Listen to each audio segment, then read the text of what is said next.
It's hard to make a beginning for one who comes to a new place with empty hands. Jacob Weaver, July 15th, 1815. 1816 would bring big changes to the territory of Indiana. That December, the undeveloped country to which the Weavers had emigrated to just 3 years earlier became the 19th state in the Union.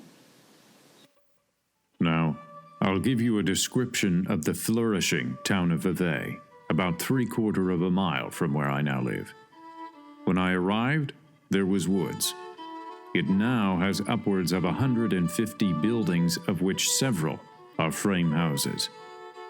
I'll likewise inform you that our territory is now about to be formed into a state.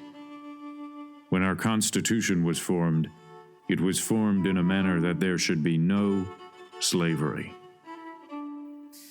1816 would also be known as the year without a summer. With the eruption of Mount Tambora in Indonesia, a dense cloud of ash blanketed the Earth's atmosphere. This caused a drastic 3-year change to the climate. While Jacob may or may never have heard of the eruption of Mount Tambora, he certainly could see and feel its effects. We have had the deepest snow there's ever been since this place has been settled. It laid about 15 days before the ground became bare. The spring continues very wet and cold. We had frost as late as the 8th of May, another on the 15th, and another on the 20th of May, and that was the hardest of the three.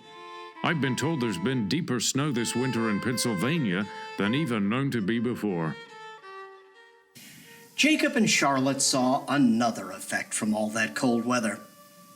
That August, she gave birth to a son whom they named William Frederick. February of 1817 continued cold, but something happened to heat the blood of two brothers residing in Vevay.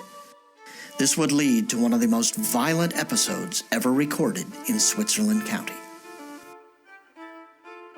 Now, I'll inform you about an accident, an awful accident as it may be called.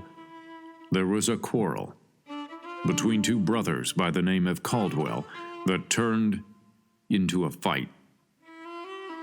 The one draws a knife and swore he would kill the other. Well, the one threatened to be killed went to a justice of the peace and swore the peace against him, which drawed the knife. So the justice issued a warrant against him, and the constable took him. And as the constable went to deliver him up, he knocked down the constable and ran away. 2 days after, he returned to town again, and then the constable ordered out some men with arms to help him take the prisoner he had taken before. So they went in pursuit of the prisoner, and he swore he would not be taken, and drawled his knife upon them. Well, there was a man by the name of Murphy among them. He presented his gun at him. Well, the other opened his breast and bid him shoot. No quicker said, Murphy shot him through the breast, and he fell dead. Then Murphy was taken and put in jail for his trial in our next court. Firearms were necessary tools in Indiana. When Jacob first arrived, game was quite plentiful. The passenger pigeons, which were so legend in early Indiana, had begun to pass into memory, but deer and squirrels still abounded in the woods. Jacob wrote, when it came to hunting, he wasn't very skillful with a gun. He also wrote, the one he had wasn't any good. Guns could be had for a price. Gunmakers offered a variety. Dear Brother Abraham, you requested me to let you know the price of guns, that if you was to come here and could not bring your own gun, you would have to buy one. I'll answer your request with pleasure. There are more rifles in this country than any other sort. Good rifles sell from $15 to $20, and some fine polished ones fixed with silver plates for $25 and $30. Muskets sell for about $7 or $8 apiece. Now, I'll write you about some of the curiosities of this country. That is, when we want to run bullets, we make a wooden ladle out of any kind of wood and melt our lead therein and run our bullets. Any sort of wood will work, even pine. Jacob's last claim should leave all of us skeptical. And how can you melt lead in something which is in itself combustible? Jacob's younger brother Abraham also did not believe the claim. I find you think I've learned to tell stories, it appears. That makes me laugh. But I must inform you I didn't take good notice to the letter you wrote me saying running bullets in a wooden ladle would be thought impossible. I think the same. A bullet in the form of a ladle would take a strange gun to fit it. But I will tell you, same as before, I told you we melted our lead in a wooden ladle to run bullets.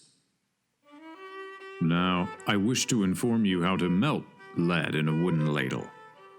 You must take a small piece of wood, small enough to handle like a ladle, and you must take the corner of an axe or a chisel and cut a small hole in the end you intend for the ladle and the other end to be the handle. Also, cut a small notch in one side of your ladle to pour out the lead when melted. Then cut your lead in small pieces, take some live coals from the fire and put in your ladle, and lay some of your cut lead on the coals. Then blow the coals with your mouth, and the lead will be directly melted. I guess some of those frontier legends might be true after all.